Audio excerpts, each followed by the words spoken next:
Now, the president of Sierra Leone, Julius Maada Bio, won a re-election after defeating his challenger, Samura Kamara, in Saturday's presidential poll. Now, Bio, who scored 56% of the votes to defeat Kamara, who polled 41% of the vote, was sworn in for his second and final 5-year term on Tuesday night. However, his main opponent, Samura Kamara of the All People's Congress, the APC, quickly rejected the results, rejecting the outcome and criticizing the Elections Commission, calling it a threat to democracy. Now, the election took place amidst high unemployment, amidst inflation, economic hardship in the country. And the president, Bio, who has championed education and women's rights especially, has been criticized for the failure to change the economic fortunes of this West African country. And these and more is what we are going to be discussing today.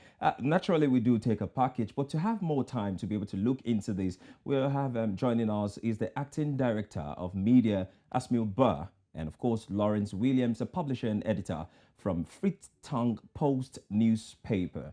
Gentlemen.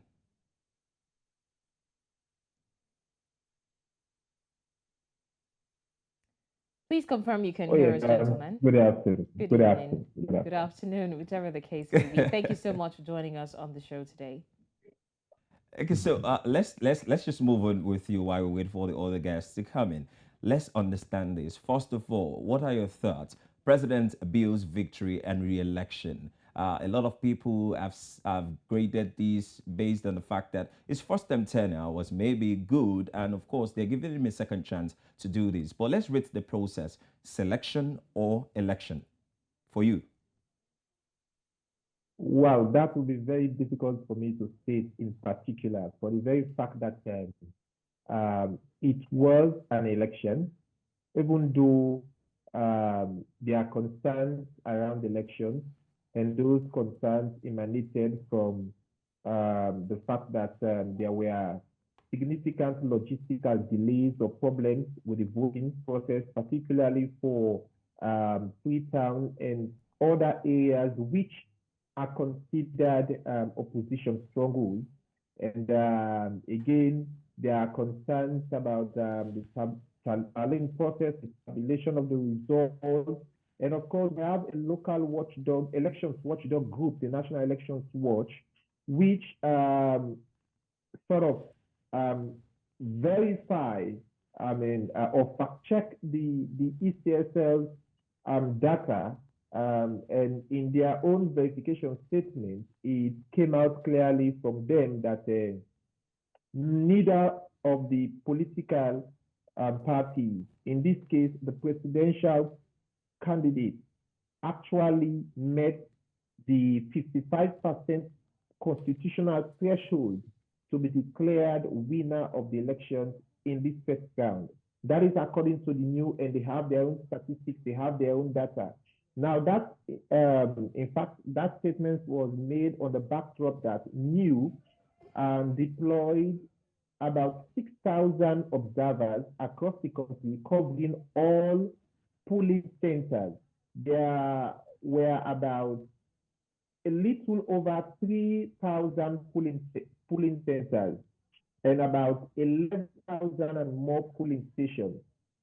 So it is estimated logically that because Niyi was able to deploy observers in all polling centers, evidently and rightly so, they would have gotten all the results, because how the voting process went like, it's like you have to vote after voting, counting. There is this result reconciliation form, the IRS, which contains the results of each polling center. It is done at polling station level, and it is also done at center level. So at the end of the day, the observers will then take a snapshot of those IRS and send it electronically to Niyi. Niyi has to collect the data. But on the other hand, again, from the Electoral Commission, their own stance is that indeed they admitted there were some delays, there were some bottlenecks with the voting and everything, but those ones do not substantially or materially affect the overall outcome and the credibility of the pool. Of And the that's what election. they have put out Williams, on the let me just elections. quickly Yeah. let me quickly jump in here. I remember you mentioned something. I needed clarity on this. You mentioned the fact that they didn't meet the 55% threshold, and According to new. if I'm According to the correct, according National to Election what we Commission. have, I think Bill led with over 1.5 million votes, which 56%. 56% as 56, against 56%. Samura's 56%. 41%. Yeah. Now, New is saying that neither of the two met the constitutional requirement of 55%. The ECSL in the announcement stated that BO pulled 1.5 million votes, amounting to 56.1%, 56.17% of the total votes, which means automatically he has attained and even surpassed the 55% threshold required by the Constitution. So he is automatically declared president. But from the standpoint of the National Election Watch, which is the most widely known and reputable elections observer group in the country, their own data is saying otherwise, that neither of the two actually garnered as much as 55% to be declared winner. So, Williams, permit me course, to just ask yeah. you very quickly, if this disparity exists, then, I mean, whose verdict do we uphold? Exactly. Because The commission or the according watch? to the news, you know, they already have a president. Bio has emerged the president, and even Kamara is trying to dispute it, and they're saying that there will be no re-election because he surpassed the 55% threshold. So, if this verdict, if this disparity exists, what is the way forward? Now, the Electoral Commission has the constitutional mandate and statutory responsibility to conduct elections and declare winners of those elections. In an instance where civil society or opposition is saying that the results do not reflect the true will of the people, that action can only be challenged at the Supreme Court. And until now, the opposition, mainly the opposition, All People's Congress Party and its flag bearer, Samura Kamara, who have rejected the outcome of the polls, have not stated their position with regard going to court or accepting the results later on. So for now, President Julius Maada Bio is president-elect, and until the Supreme Court decides otherwise, based on whoever approaches the court and based on the merits of the case, the evidence submitted before the court, then Julius Maada Bio is still president. But again, these concerns raised by the opposition, by New, have also been expressed by other parties in the country, especially the diplomatic partners, the likes of the European Union delegation to Sierra Leone, the US Embassy in the country, the UK, United Kingdom mission to Sierra Leone, the Ireland representatives, the representatives from the German government. All of these parties have expressed serious concerns about what they described as the lack of transparency in the tabulation process. And so it is more or less saying that as much as the ECSL has given its verdict, the ECSL means the Electoral Commission for Sierra Leone, as much as they have given the verdict concerning the election, these institutions, these bodies, these persons and groups and organizations have expressed serious, very serious concerns, because it's not just about declaring a winner, it's about the integrity of the pool. It's about the credibility of the pool. It's about the popular acceptance of the pool. It's also about the government moving forward in terms of embracing all and sundry, bringing every fraction together to form a whole, so that we're able to consolidate our democracy and move forward as a country. In contrast to the election in Nigeria, where we also have the All Progressives Congress, which is the APC. In Sierra Leone, we have the Sierra Leone People's Party, which is the SLPP, which Bio himself is a candidate of. And in Nigeria, we know that the APC, was re-elected back into power, but in Sierra Leone, the APC actually lost. And you mentioned when you were trying to give explanation that as at now, the APC candidate has not really given a stance of if he is going to court or not. And some of the agitations were overvoting, lack of transparency. Some results coming in from some places didn't have a tag of the right district they were coming in from. Do we know if there's a time frame where they were supposed to actually get these things admitted in court or actually lay their cases in court seeking a legal redress? Yes, I can't vividly recall the exact provision, but there is a constitutional time frame within which you are supposed to file an objection challenging the outcome of the results as announced by the Electoral Commission. And before the conduct of the polls, the judiciary had already established the Electoral Offensive Court. But when it comes to the presidential polls, it can only be challenged at the highest court, the apex court, that is the Supreme Court, and there are prescribed provisions, to approach the court. The APC, of course, we know they have very good lawyers, but it's not about a lawyer is as good as his case. It's about you bringing up the evidence to substantiate your claim. It is not enough for you to be shouting at rooftop about lack of transparency and things like that. It's about bringing forth the evidence to the court, because in all of these, the situation that is being created, or the impression that it gives, is that it appears to be a stolen mandate.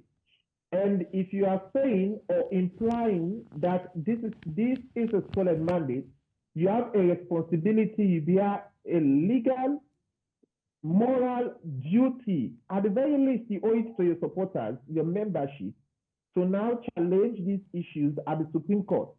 Failing to do so, one would think that all your claims were just bogus. All right, Williams, now President Bio has had his first 5-year term in office, and it is no doubt that the administration was marred by, a declining, cost of living crisis here and there and all of that. So how important is his re-election to the political landscape? What is the guarantee that he's going to do something different this time around? And why exactly are people so excited to have him back in office? Well, we have to understand the dynamics in Sierra Leone, and I believe some parts of Africa. You have some ethnicity, ethno-regionalism play some amount of has a stake in the body politics of Sierra Leone and some other countries. So many people, of course, will be happy, particularly those who are members and supporters of the SLPP. Those who are unhappy are those that are supporting the APC and Dr. Samura Kamara. But if you look at his stewardship in the first term, the last 5 years, 2018 to 2023, there were significant challenges with the economy, and of course, there is still high inflation in the country, about 42.17%. Food price inflation is also very high, and cost of living do not match or correspond with what people are actually getting from their salaries. They can't be able to actually take care of their homes, substantially though. And of course, you also have other attendant issues like electricity tariff is also high, communication tariff is also high. So all of these things put together, yes, people decided. So it is not just about the APC, but it's about what the people want. People will say, yes, they do not love the president, in as much as his administration was also marred by some corruption allegations with regards to the management of the corona funds, the COVID-19 funds, and the sacking as well of the Auditor General of the Republic of Sierra Leone. Is suspension, not sacking, because since she was suspended and put on trial. She's been tried by a special tribunal that has not been concluded, and several other issues of human rights abuses which have come up in the U.S. State Department Human Rights Report for both 2020, 2021, and 2022. All of these issues put together, yes, one would say there should have been a change, but this is what the people of the country have decided. And Williams, can I link this, because I do remember that one of the places or one of the sectors, two major sectors that he has actually been given a pass mark is that of education and women's rights. Can we say this has been the front, is the mantle he has actually used to win the heart of Sierra Leoneans? Well, besides his magnificent pride in ensuring access to education and making sure that education becomes accessible to even the remotest parts of the country, yet that could not be sufficient. I think that one of the things that gave him edge in this election is the power of incumbency and the fact that his party was fully prepared, unlike the opposition, APC, which prior to the polls had been undergoing series of intra-party challenges, intra-party division in here and there. So the opposition was not fully prepared to face the match. And so definitely they had to lose. They were not fully prepared. Okay. Publisher and editor of Fritong Post, a newspaper, Lawrence Williams. Thank you so much for giving us context into the story. Thank you. It's a pleasure. You're still watching Report Desk Africa, and we just talked about the Sierra Leone election. We still have one more story to discuss, so you don't want to go anywhere. Join us again after the break.